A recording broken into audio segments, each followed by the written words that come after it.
Hello दोस्तों। क्या आपने कभी सोचा है कि कुछ लोग बड़े से बड़ा रिस्क क्यों ले लेते हैं, जबकि कुछ लोग छोटी छोटी चीजों से भी डर जाते हैं?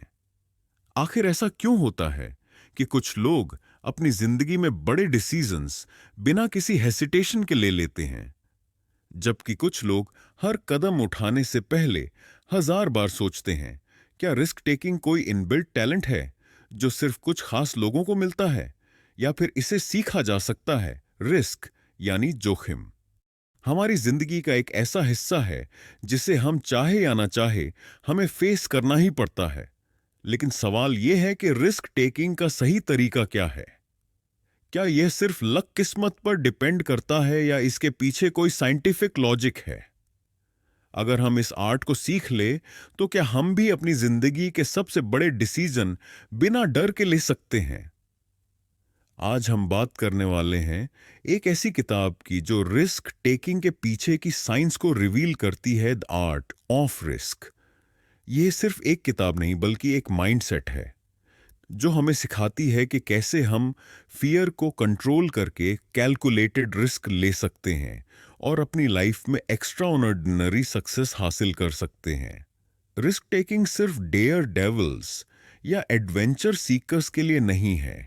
ये एक ऐसी स्किल है जिसे हर कोई डेवलप कर सकता है।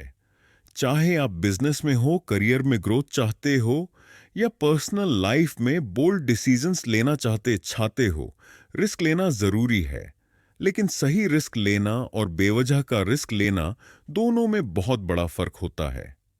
इस किताब में बताया गया है कि हमारे दिमाग में ऐसा कौन सा सिस्टम होता है जो ये डिसाइड करता है कि हम किसी रिस्क को एक्सेप्ट करेंगे या उससे डर कर और पीछे हट जाएंगे। क्या कोई ऐसा तरीका है जिससे हम अपने माइंड को ट्रेन कर सकते हैं ताकि हम सही समय पर सही रिस्क ले? क्या हमारे पास्ट एक्सपीरियंस, हमारी सोचने का तरीका और हमारी पर्सनालिटी इस पर असर डालती है कि हम रिस्क लेने वाले इंसान बनेंगे या नहीं? किताब की सबसे बड़ी सीख यह है कि फियर यानी डर हमेशा रिस्क टेकिंग के रास्ते में सबसे बड़ी बाधा होती है। लेकिन सच्चाई यह है कि सक्सेसफुल रिस्क टेकर्स वो नहीं होते जो बिल्कुल भी नहीं डरते, बल्कि वह होते हैं जो अपने डर को मैनेज करना सीख लेते हैं। यानी रिस्क टेकिंग का मतलब यह नहीं कि आप बेधड़क और बिना सोचे समझे कोई भी कदम उठा लें। इसका मतलब यह है कि आप अपने डर को समझें, अपने गोल्स को क्लियर करें और फिर एक स्मार्ट स्ट्रेटजी बनाकर उस रिस्क को हैंडल करें। इसीलिए अगर आप भी अपनी जिंदगी में एक बोल्ड और कॉन्फिडेंट इंसान बनना चाहते हैं, अगर आप भी उन लोगों में शामिल होना चाहते हैं जो बिना किसी डर के अपने सबसे बड़े ड्रीम्स को फॉलो करते हैं, तो यह वीडियो आपके लिए है। इस वीडियो में हम आर्ट ऑफ रिस्क की सबसे पावरफुल स्ट्रैटेजी को डिकोड करेंगे, जो आपको यह सिखाएंगे कि कैसे आप अपने अंदर रिस्क टेकिंग का सही बैलेंस डेवलप कर सकते हैं और अपनी जिंदगी में फियर को कंट्रोल करके सफलता हासिल कर सकते हैं। तो चलिए बिना कोई समय गवाए इस रोमांचक सफर की शुरुआत करते हैं और सीखते हैं रिस्क लेने की असली कला। Chapter 1, your brain on risk. क्या आपने कभी सोचा है कि कुछ लोग किसी ऊंची चट्टान से कूदने, तेज रफ्तार में बाइक चलाने या अपने बिजनेस में करोड़ों का निवेश करने से जरा भी नहीं डरते, जबकि कुछ लोग छोटी छोटी चीजों में भी रिस्क लेने से कतराते हैं? आखिर ऐसा क्यों होता है? क्या यह सिर्फ हमारी पर्सनालिटी पर निर्भर करता है, या इसके पीछे कुछ साइंटिफिक लॉजिक छुपा है? इस चैप्टर में एक बहुत ही चौंकाने वाली बात बताई गई है। रिस्क टेकिंग सिर्फ लक या बो पर निर्भर नहीं करता, बल्कि यह एक डीप वायर्ड बायोलॉजिकल प्रोसेस है जो हमारे ब्रेन के अंदर चलता रहता है। जब भी हम किसी रिस्की सिचुएशन में होते हैं, हमारा दिमाग एक तेज कैलकुलेशन करने लगता है। क्या ये रिस्क लेना सेफ होगा? क्या इसके रिजल्ट्स पॉजिटिव होंगे? क्या हम फेलियर हैंडल कर पाएंगे? और फिर हमारी बॉडी उस कैलकुलेशन के हिसाब से रिएक्ट करती है। लेकिन मज़ेदार बात यह है कि हर किसी का दिमाग रिस्क को एक ही तरीके से प्रोसेस नहीं करता। कुछ लोग नेचुरली ज़्यादा रिस्क टेकिंग होते हैं और कुछ लोग ज़्यादा कॉशियस। लेकिन ऐसा क्यों? इसकी जड़ें हमारे दिमाग में छुपी हुई हैं। जब भी हम किसी रिस्क से सामना करते हैं, हमारा ब्रेन 3 बड़े सिस्टम्स के आधार पर फैसला लेता है। एमिग्रा, प्रीफ्रंटल कॉर्टेक्स और डोपामिन सिस्टम अमिगो करता है। जब भी हमें कोई बड़ा रिस्क दिखता है, ये हमारे अंदर अलर्ट सिग्नल भेजता है, रुक जाओ, ये खतरनाक हो सकता है। इसलिए जब कोई ऊंचाई पर खड़ा होता है और नीचे देखता है, या कोई नया बिजनेस शुरू करने से पहले फेलियर का डर महसूस करता है, तो इसके पीछे एमगल ही काम कर रहा होता है। लेकिन कहानी यहीं खत्म नहीं होती। हमारे दिमाग का प्रीफ्लॉप उस रिस्क को लॉजिकली एनालाइज करता है। ये हमारे पास्ट एक्सपीरियंस, हमारे गोल्स और उस रिस्क से मिलने वाले पॉसिबल रिवॉर्ड्स को कंपेयर करता है। अगर प्रीफ्रंटल कॉर्टेक्स को लगता है कि रिस्क लेना सही रहेगा, तो ये अमिगोपमन सिस्टम डोपामिन, जिसे हम फील गुड केमिकल भी कहते हैं, हमारे दिमाग का वह हिस्सा है जो हमें थ्रिल और एक्साइटमेंट का एहसास कराता है। जब हम कोई रिस्क लेते हैं और उसमें सक्सेसफुल होते हैं, तो हमारा डोपामिन सिस्टम हमें एक स्ट्रांग रिवॉर्ड सिग्नल भेजता है, यस, यह मजेदार था, दोबारा ट्राई करो। यही कारण है कि कुछ लोग रिस्क लेने से घबराते नहीं, बल्कि बार बार उसका थ्रिल महसूस करना चाहते हैं। लेकिन यही डोपामिन सिस्टम कभी कभी हमें गलत फैसले लेने पर भी मजबूर कर सकता है।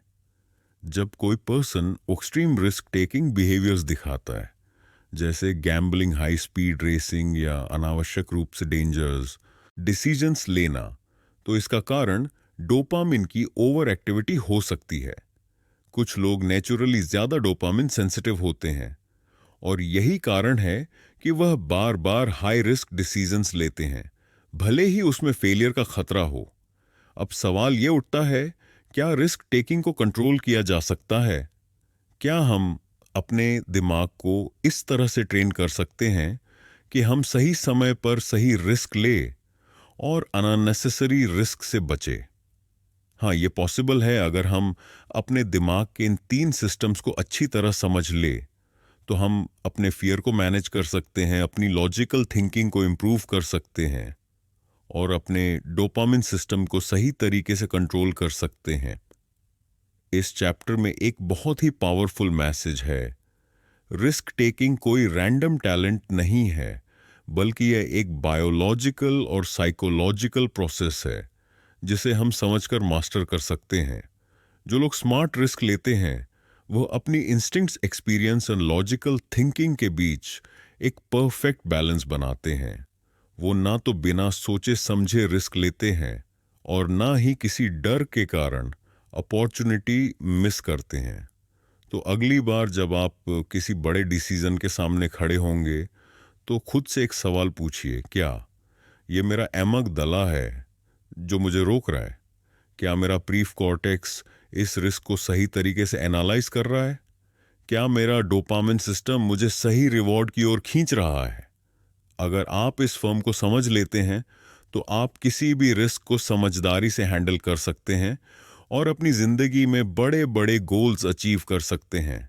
रिस्क एक आर्ट है और इसे मास्टर करना पॉसिबल है। बस आपको अपने दिमाग को सही तरीके से समझना होगा। Chapter 2, the myth of fearlessness. क्या आपने कभी ऐसे लोगों को देखा है जो ऊंचाई से छलांग लगाने में हिचकिचा नहीं, जो तेज रफ्तार में बाइक दौड़ा है, जो बिना किसी डर के नए बिजनेस आइडियाज पर करोड़ों रुपए लगा देते हैं? हमें लगता है कि यह लोग फेयरलेस हैं, यानी इन लोगों को डर महसूस ही नहीं होता। लेकिन क्या सच में ऐसा होता है? क्या कुछ लोग जन्म से ही डर से मुक्त होते हैं, या फिर यह सिर्फ एक मिथ है? इस चैप्टर में इस बहुत बड़े भ्रम को तोड़ती हैं। फियरलेसनेस नाम की कोई चीज होती ही नहीं। हकीकत यह है कि हर इंसान डरता है, चाहे वह कितना भी बहादुर क्यों ना दिखे। फर्क बस इतना है कि कुछ लोग अपने डर को सही तरीके से मैनेज करना सीख जाते हैं और कुछ लोग डर के आगे घुटने टेक देते हैं। जब भी हम किसी रिस्की सिचुएशन में होते हैं, हमारा ब्रेन तुरंत अलर्ट मोड में चला जाता है। हमारे अंदर एक अनदेखी घबराहट पैदा होती है। हमारी हार्ट बीट तेज हो जाती है, हथेलियां पसीने से भीगने लगती हैं और दिमाग कहता है रुक जाओ, ये खतरनाक हो सकता है। ये हमारा डाला है जो हमें सर्वाइवल मोड में डाल देता है। ये सिस्टम लाखों सालों से हमारे अंदर मौजूद है और यही हमें हर तरह के खतरों से बचाने में मदद करता है। लेकिन आज के दौर में खतरे सिर्फ जंगलों में जंगली जानवरों से नहीं होते, बल्कि career decisions, public speaking, investments और रिलेशनशिप्स में भी रिस्क होता है। लेकिन जब हम इन रिस्क को फेस करते हैं, तब भी हमारा दिमाग वही प्रिमिटिव प्रतिक्रिया देता है जो किसी जानलेवा खतरे को देखकर देता। अब सवाल ये है, अगर डर नेचुरल है तो फिर दुनिया के सबसे बड़े रिस्क टेकर्स कैसे इतने बड़े फैसले ले लेते हैं? क्या उनके अंदर डर नहीं होता? असली रिस्क टेकर्स वे लोग होते हैं जो डर को महसूस करने के बावजूद भी आगे बढ़ते हैं। वे अपने डर को अनदेखा नहीं करते, बल्कि उसे समझते हैं, उसे स्वीकार करते हैं और फिर उसी डर को अपनी ताकत बना लेते हैं। यही है असली माइंडसेट शिफ्ट जो एक आम इंसान और एक एक्स्ट्रा ऑर्डिनरी इंसान के बीच का सबसे बड़ा फर्क पैदा करता है। एक प्रोफेशनल स्काई डाइवर जब हजारों फीट ऊंचाई से कूदता है तो उसे भी डर लगता है। एक एंटरप्रेन्योर जब अपना पहला स्टार्टअप शुरू करता है तो उसे भी नाकामयाब का डर होता है। लेकिन फर्क यह है कि वे इस डर को अपने ऊपर हावी नहीं होने देते। वे जानते हैं कि डर सिर्फ एक सिग्नल है जो हमें बताता है कि हम अपने कंफर्ट जोन से बाहर आ रहे हैं, और इसी कंफर्ट जोन से बाहर निकलकर ही कोई इंसान ग्रोथ कर सकता है। जब हम डर को पूरी तरह से समझ लेते हैं तो हम उसे अपने फायदे के लिए इस्तेमाल कर सकते हैं। डर हमें सतर्क बनाता है, हमें सोचने पर मजबूर करता है, हमें ज्यादा प्रिपेयर्ड करता है। एक सही मात्रा में डर हमें बेहतर परफॉर्मेंस देने में मदद करता है। लेकिन अगर ये डर हद से ज्यादा बढ़ जाए तो ये हमें पैरालाइज कर देता है, हमें डिसीजंस लेने से रोकता है और हमारी जिंदगी को एक लिमिटिंग बॉक्स में बंद कर देता है। इसीलिए सबसे जरूरी चीज यह है कि हम अपने डर को दबाने की कोशिश ना करें, बल्कि उसे मैनेज करना सीखें। यह सोचने के बजाय कि मैं डर को खत्म कैसे करूं, हमें यह सोचना चाहिए कि मैं इस डर के साथ कैसे आगे बढ़ सकता हूं। दुनिया के सबसे बड़े लीडर्स, एथलीट्स, आर्टिस्ट और नहीं करते, बल्कि उसे अपना दोस्त बना लेते हैं। तो अगली बार जब आपको किसी रिस्की डिसीजन के सामने घबराहट महसूस हो तो इसे कमजोरी मत समझिए। यह एक सिग्नल है कि आप अपनी लिमिट्स को पुश कर रहे हैं। डर महसूस होना कोई गलत बात नहीं, लेकिन डर के कारण अपॉर्चुनिटी को खो देना यह सबसे बड़ी गलती हो सकती है। फियरलेसनेस एक मिथ है, लेकिन फियर मैनेजमेंट एक आर्ट है। यही इस चैप्टर की सबसे बड़ी सीख है। अगर आप इस आर्ट को सीख जाते हैं तो कोई भी डर आपको आपकी ड्रीम लाइफ तक पहुंचने से रोक नहीं सकता। Chapter 3, the risk ladder. क्या आपने कभी सोचा है कि एक ही जैसी सिचुएशन में कुछ लोग बिना किसी डर के आगे बढ़ जाते हैं, जबकि कुछ लोग घबरा कर पीछे हट जाते हैं? मान लीजिए कि दो दोस्त एक साथ एक ऊंची चट्टान पर खड़े हैं। उनमें से एक तुरंत नीचे छलांग लगाने को तैयार हो जाता है, जबकि दूसरा असहज महसूस करता है और पीछे हट जाता है। या फिर दो एंटरप्रेन्योर कर परेशान हो जाता है। आखिर ऐसा क्यों होता है? हर इंसान का रिस्क टेकिंग लेवल अलग अलग होता है। यह कोई फिक्स चीज नहीं है, बल्कि यह एक सीढ़ी, लैडर की तरह काम करता है। यानी जब भी हम कोई रिस्क लेते हैं और उसमें सक्सेस होते हैं तो हमारा दिमाग अगले बड़े रिस्क के लिए तैयार हो जाता है। लेकिन जब हम बार बार रिस्क से बचते हैं तो हमारा कॉन्फिडेंस कम होने लगता है और धीरे धीरे हम छोटे छोटे फैसलों में भी डर महसूस करने लगते हैं। सोचिए कि एक बच्चा पहली बार साइकिल चलाने की कोशिश कर रहा है। पहले वह डगमगा आता है, गिरता है, लेकिन धीरे धीरे बैलेंस बनाना सीखता है। जब वह एक बार बिना गिरने के थोड़ी दूर तक चला लेता है तो उसका कॉन्फिडेंस बढ़ जाता है। फिर वह तेज चलाने की कोशिश करता है और कुछ ही दिनों में वह बिना किसी डर के पूरी गली में घूमने लगता है। यही रिस्क लैडर है। छोटे छोटे रिस्क लेकर हम बड़े रिस्क के लिए तैयार होते जाते हैं। लेकिन अगर वह बच्चा शुरू में ही गिरने के डर से साइकिल चलाना छोड़ दे तो वह कभी सीख ही नहीं पाएगा। अब इसे असली जिंदगी में अप्लाई करें। मान लीजिए कि आपको पब्लिक स्पीकिंग का डर है। अगर आप सोचते हैं कि आप एक दिन सीधे हजारों लोगों के सामने बिना घबराए बोल पाएंगे तो यह असंभव लगेगा।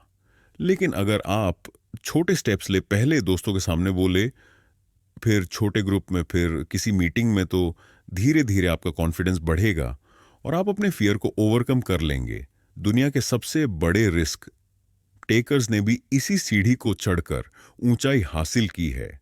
कोई भी इंसान एक ही दिन में एक्सट्रीम रिस्क टेकर नहीं बनता।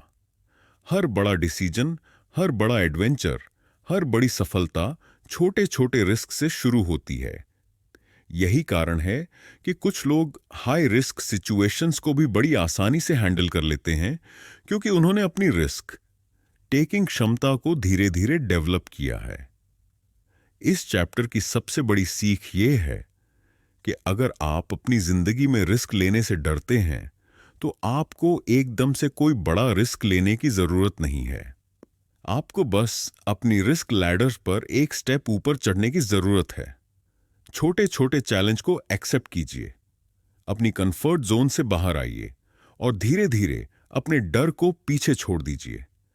क्योंकि अगर आप हमेशा सेफ जोन में रहेंगे तो आपकी जिंदगी कभी नहीं बदलेगी। लेकिन अगर आप अपनी रिस्क टेकिंग क्षमता को धीरे धीरे बिल्ड करेंगे तो आप वह हासिल कर सकते हैं जो आज आपको असंभव लगता है। रिस्क एक सीढ़ी की तरह है। छोटे कदम आपको ऊंचाई तक ले जा सकते हैं। सवाल यह है कि क्या आप इस सीढ़ी पर पहला कदम रखने के लिए तैयार हैं? Chapter 4 training for risk. क्या रिस्क लेना एक टैलेंट है जो कुछ लोगों को जन्म से मिलता है, या फिर यह एक स्किल है जिसे सीखा और डेवलप किया जा सकता है? यह सवाल बहुत जरूरी है, क्योंकि जब भी हम किसी रिस्क टेकर को देखते हैं, चाहे वह कोई हाई स्टेक्स एंटरप्रेन्योर थे, हमें लगता है कि उनके अंदर कोई सुपर पावर है जो उन्हें बिना डर के बड़े फैसले लेने की क्षमता देती है। लेकिन सच्चाई कुछ और ही है। रिस्क टेकिंग कोई जादू नहीं है, बल्कि यह एक स्किल है जिसे आप सही ट्रेनिंग के जरिए सीख सकते हैं। जब हम रिस्क लेने की बात करते हैं तो यह सिर्फ लक या नेचुरल बोल्डनेस पर निर्भर नहीं करता, बल्कि यह इस बात पर निर्भर करता है कि हमने खुद को उस सिचुएशन के लिए कितना तैयार किया है। यानी रिस्क लेना कोई कॉइन नहीं है, बल्कि यह एक कैलकुलेटेड प्रोसेस है जिसे आप अपने दिमाग और शरीर को ट्रेन करके इंप्रूव कर सकते हैं। अब सोचिए, जब कोई फायर फाइटर जलते हुए घर में जाता है तो क्या वह बिना सोचे समझे अंदर कूद जाता है? नहीं। वह जानता है कि आग कैसे फैलती है। उसे पता होता है कि कहां जाना है और किस तरह से खतरे को कम करना है। उसने ट्रेनिंग ली होती है, बार बार ड्रिल्स की होती है, जिससे उसका दिमाग सही समय पर सही डिसीजन लेने के लिए तैयार हो जाता है। यही ट्रेनिंग फॉर रिस्क है। अपने दिमाग और शरीर को इस तरह तैयार करना कि जब कोई हाई स्टेक्स सिचुएशन आए तो आप बिना घबराए सही फैसला ले सकें। अगर आप किसी नए बिजनेस में इन्वेस्ट करना चाहते हैं तो क्या आप बिना रिसर्च किए करोड़ों रुपए लगा देंगे? बिल्कुल नहीं। पहले आप मार्केट को स्टडी करेंगे, डेटा एनालाइज करेंगे, एक्सपर्ट से बात करेंगे और फिर एक कैलकुलेटेड रिस्क लेंगे। यही रिस्क टेकिंग का असली फार्मूला है। सही तैयारी, सही नॉलेज और सही एग्जीक्यूशन। रिस्क टेकिंग को इंप्रूव करने के लिए सबसे जरूरी चीज है एक्सपोजर। यानी अगर आप किसी चीज से डरते हैं तो आपको बार बार खुद को उस सिचुएशन में डालना होगा, ताकि आपका दिमाग उस चीज को नॉर्मल मानने लगे। जब कोई नेवी सील सैनिक पहली बार पानी के अंदर सांस रोकने की ट्रेनिंग करता है तो वह घबरा जाता है, लेकिन बार बार ट्रेनिंग करने के बाद उसका दिमाग उस स्थिति को सामान्य नॉर्मल मानने लगता है और वह बिना घबराए मिशन पूरा कर सकता है। यही कॉन्सेप्ट हर तरह के रिस्क टेकिंग पर लागू होता है। रिस्क टेकिंग को इंप्रूव करने के लिए दूसरी जरूरी चीज है सिमुलेशन। यानी आप असली रिस्क लेने से पहले उसकी प्रैक्टिस कर सकते हैं। पायलट हजारों फीट की ऊंचाई पर प्लेन उड़ाने से पहले फ्लाइट लेटर में प्रैक्टिस करते हैं। डॉक्टर सर्जरी करने से पहले वर्चुअल रियलिटी ट्रेनिंग लेते हैं और एथलीट्स बार बार अपनी परफॉर्मेंस को टेस्ट करते हैं। जब आपका दिमाग पहले से ही एक सिचुएशन को कई बार एक्सपीरियंस कर चुका होता है, तो असली रिस्क लेने का डर बहुत कम हो जाता है। अब सवाल यह है कि क्या कोई भी इंसान खुद को एक स्मार्ट रिस्क टेकर बना सकता है?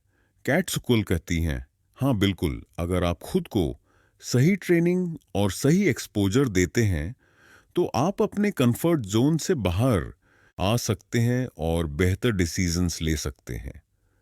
हर बड़ा रिस्क टेकर पहले छोटे छोटे स्टेप्स लेकर खुद को तैयार करता है, और यही सबसे बड़ा सीक्रेट है। इस चैप्टर की सबसे बड़ी सीख ये है कि रिस्क टेकिंग कोई मैजिक पावर नहीं, बल्कि एक सीखी जाने वाली स्किल है। अगर आप सही ट्रेनिंग लेते हैं, सही माइंडसेट डेवलप करते हैं और धीरे धीरे खुद को एक्सपो देते हैं, तो आप भी उन लोगों में शामिल हो सकते हैं जो बड़े से बड़ा रिस्क स्मार्ट तरीके से लेते हैं और अपनी जिंदगी में बड़ी सफलता हासिल करते हैं। तो अब सवाल यह है, क्या आप खुद को अगले रिस्क के लिए ट्रेन करने के लिए तैयार हैं? Chapter 5 the power of wind. क्या आपको कभी ऐसा महसूस हुआ है कि कोई बड़ा फैसला लेने से पहले आपके अंदर से एक आवाज आई हो, यही सही है, यही करो? या फिर कोई सिचुएशन देखकर आपको अचानक एहसास हुआ हो कि यहां कुछ गलत है, मुझे इससे दूर रहना चाहिए? ये जो अंदर से आने वाली आवाज होती है, जिसे हम अक्सर सिक्स्थ सेंस या गट फीलिंग कहते हैं, इसे ही इंटू कहते हैं।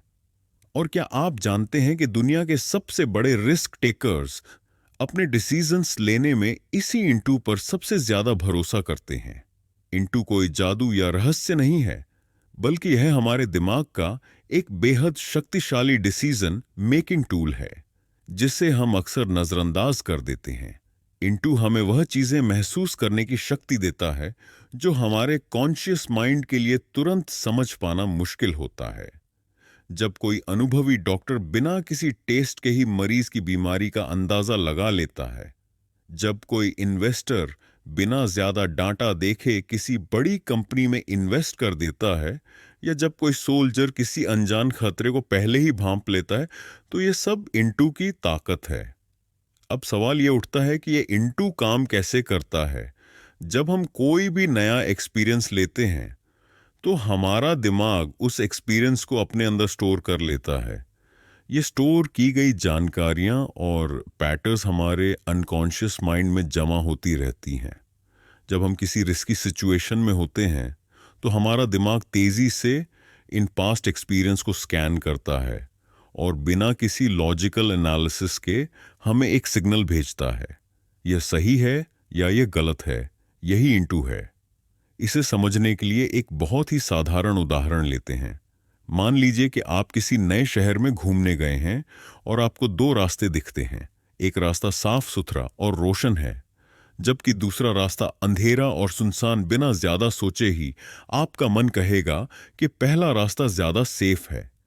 क्यों? क्योंकि आपके दिमाग ने आपके पास्ट एक्सपीरियंस और बचपन से सुनी गई कहानियों को मिलाकर एक पैटर्न बना लिया है कि सुनसान और अंधेरे रास्ते खतरनाक हो सकते हैं। यही इंट्रू है। रिस्क टेकिंग के मामले में भी यही होता है।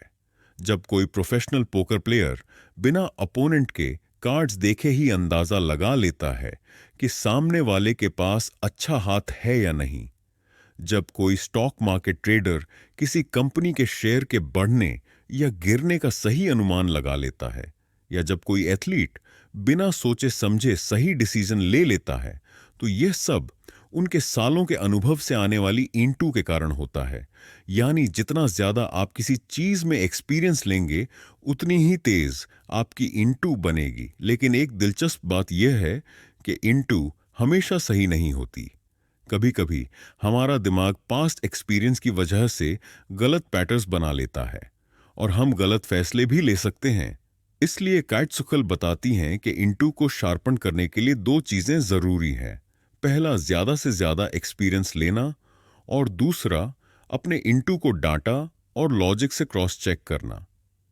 इसका मतलब ये है कि आपको ब्लाइंड सिर्फ इनटू पर भरोसा नहीं करना चाहिए, बल्कि उसे लॉजिकल थिंकिंग के साथ बैलेंस करना चाहिए। रिस्क टेकिंग में इनटू का सबसे बड़ा फायदा यह होता है कि यह हमें तेज डिसीजन लेने में मदद करता है। जब हमारे पास ज्यादा सोचने का समय नहीं होता, जब हमें तुरंत कोई एक्शन लेना होता है, तब हमारा कॉन्शियस माइंड इतनी तेजी से प्रोसेस नहीं कर सकता, लेकिन हमारा इंट्यूटिव माइंड पहले से ही तैयार होता है। यही कारण है कि एक्सपीरियंस्ड लोग ज्यादा तेज और सही फैसले ले पाते हैं, क्योंकि उनकी इंटू पहले से शार्प होती है। इस चैप्टर की सबसे बड़ी सीख यह है कि इंटू एक सुपर पावर की तरह काम कर सकती है, लेकिन इसे डेवलप करने की जरूरत होती है। जितना ज्यादा आप खुद को न्यू एक्सपीरियंस में डालेंगे, जितना ज्यादा आप अपने पास्ट मिस्टेक से सीखेंगे, उतनी ही बेहतर आपकी इंट्यूटिव पावर बनेगी। और जब आपकी इंटू स्ट्रांग हो जाएगी, तब आप किसी भी रिस्की सिचुएशन में तेज और सही डिसीजन ले पाएंगे। तो सवाल यह है, क्या आप अपनी इंटू की पावर को अनलॉक करने के लिए तैयार हैं? Chapter 6 risk taking personality. क्या कभी आपने सोचा है कि कुछ लोग किसी भी सिचुएशन में रिस्क लेने के लिए तैयार रहते हैं, जबकि कुछ लोग जरा सा भी रिस्क लेने से बचते हैं? कुछ लोग ऊंचाई से छलांग लगाने, तेज रफ्तार में बाइक चलाने या नए बिजनेस में करोड़ों लगाने से नहीं घबराते, जबकि कुछ लोग छोटी छोटी चीजों में भी हजार बार सोचते हैं। आखिर ऐसा क्यों होता है? क्या रिस्क टेकिंग एक आदत है, एक सीखी जाने वाली स्किल है, या फिर यह पर्सनालिटी का हिस्सा है? रिस्क टेकिंग कोई एक जैसा बिहेवियर नहीं है, बल्कि यह हमारी पर्सनालिटी का हिस्सा होता है। यानी हर इंसान में रिस्क लेने की क्षमता अलग अलग होती है, और यह बहुत हद तक इस बात पर निर्भर करता है कि हमारा दिमाग किस तरह से बना है। जब हम रिस्क टेकिंग की बात